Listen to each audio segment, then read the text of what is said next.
Hello, my name is Jared Morris, and this is Settled Christianity coming at you after a couple weeks break with Grace laughing behind the camera. It looked funny because you were smiling, but as soon as the camera came on, you dropped your face I don't know why it was funny. But we're back after a couple weeks break after the month-long challenge. Pretty much tired me out making videos for a little bit, but I'm back now. I'm hoping to get back on schedule. And as you notice, we're moving. This will be our bedroom whenever we get everything in, and we're just down here working for the day. And I wanted to come back and touch on something that's been going on currently that I've talked about and thought about here in the last couple weeks. Is that if you haven't heard, the writer of I Kissed Dating Goodbye, Josh Harris, he announced that one, that he was getting a divorce, but secondly that he was leaving Christianity, that he no longer considers himself a Christian. And with that, just thinking through a lot of commentaries that's been going on, a lot of people on a bunch of different sides, both left and right, talking about purity culture and how that affects churches and how that affects the mentality going into marriage. I just want to touch on it just to throw out a perspective that I don't see a lot of people talking about, which is, is this idea is there anything redeemable about purity culture? This idea that it's all about courting and it's all, shooting for only having one for marriage. And the idea is that, what a lot of people argue is that they take it too far. A lot of people take purity culture way too seriously. They emphasize the wrong aspects many times of purity culture. They, for example, purity celebrations where purity rings become, more important than marriage rings sometimes. It becomes all-consuming, this idea that your relationship with other people is the main thing that defines you. And my wife and I agree that purity culture many times has been taken way too far in some of these aspects. But I do want to throw out that purity culture at its heart is still about being holy, and it's still about pursuing God. And this is what I want to throw out, is that even if there are some churches and some preachers and some pastors who take purity culture way too far, or who don't emphasize the correct things in terms of purity in relationships and anything like that, even if that is happening, the idea that you should really shoot to have just one godly relationship, or you're shooting for marriage in any relationship with the opposite sex, is I think a valid idea. I think it's a biblical idea. And I see so many people right now talking about purity culture and how bad it is, but I want to remind you that the opposite, the reason that purity culture came into being was because so many churches had given into the worldly idea of just dating as many people as you want. This idea that divorce was taking hold of the church, that divorce was taking hold of Christian circles, and they were trying to avoid that. And while some people go too far, I still think there are many great aspects of purity culture. And so, first off, I want to say that in the case of Joshua Harris, it's just evidence that good ideas or good intentions does not save you from apostasy. That, having good ideas does not make your relationship with God amazing. And judging from some other stuff that he's put out, some support of different things, I really believe that he just got to a point where he was tired of fighting. He was tired of fighting against the flow of culture, and that's probably why he gave in. Is what I suspect. And so I'll be praying for him, and I hope that he returns back to the fold, so to say. That if he's backslidden, that he might come back and get right with God. And I believe that's absolutely available to all who backslide.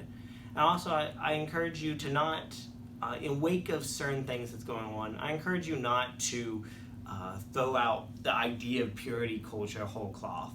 I encourage you to look into the Bible, understand that some people have gone too far in terms of purity culture, and then follow the Bible and what it says. Well, I just want to say too. Yeah, go ahead. Babe. I just want to say, just because someone gives up doesn't mean that those things he stood for are now void. Doesn't mean they're dumb, you know? Yeah. Like, because a lot of things, a lot of principles in that book he wrote are really good. And, you know, it stinks that he gave up on that and that he doesn't care anymore.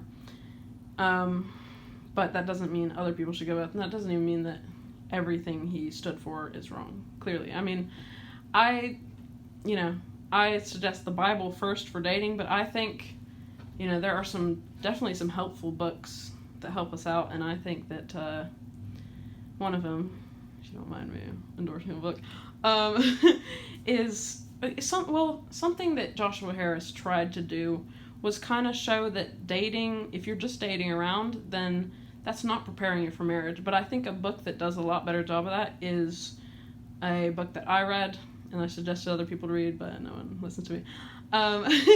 It's called When God Writes Your Love Story by, I think it's Leslie Ludy and her husband. Can't remember her husband's name. But him and her... You could turn the camera on yourself, you know. Yeah, I look bad. Him and her are... I can point at the wall if you want. Him and her do a really good job of that, you know.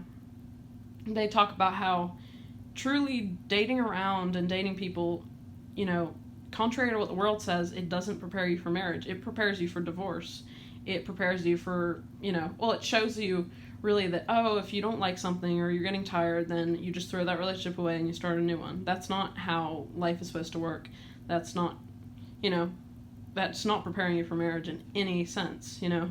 If you need to learn to be in a committed relationship. You can't just, you know, and I understand there's problems sometimes, and yes, but I think the concept of courting is a much better idea.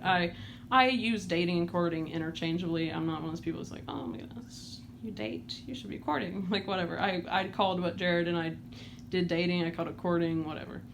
But at the end of the day, you have to find something that's better than the worldly term of dating. You can still call it dating, but it doesn't have to be like the world defines it. Yeah. And Joshua Harris didn't do an amazing job of showing that. You know, I think he tried to, and his principles were good, but it stinks that he gave up on that. But like I said, I suggest that other book a lot higher. I read When I Kissed, or what is it? I Kissed Dating Goodbye. Yeah, I read it, and it was pretty good, but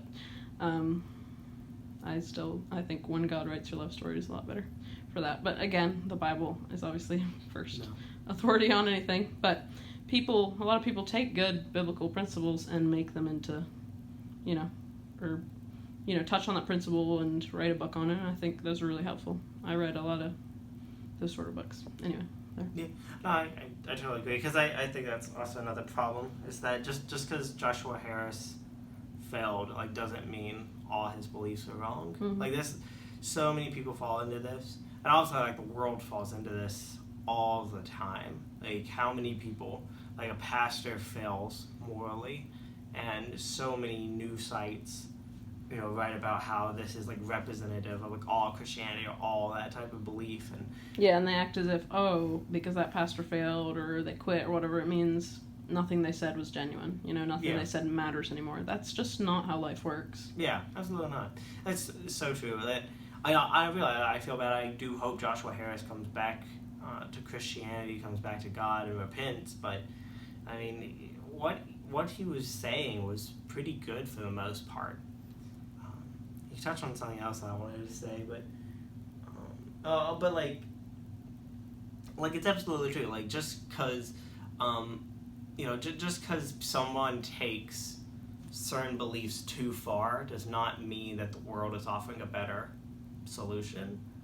Like, that's it. It's like people act as if, like, oh, purity culture as a whole is, like, rejected. Like, yeah, but purity culture has been, like, the attempt by many churches to set themselves apart from the world. Yeah, I think I'm sorry, this video's gonna be so long.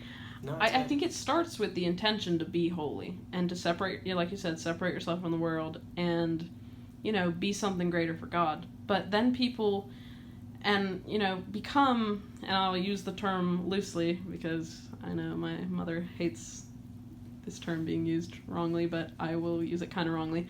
But they become legalistic in those sort of beliefs. Again, I use that loosely. But, they make it all about that. A lot of people do that.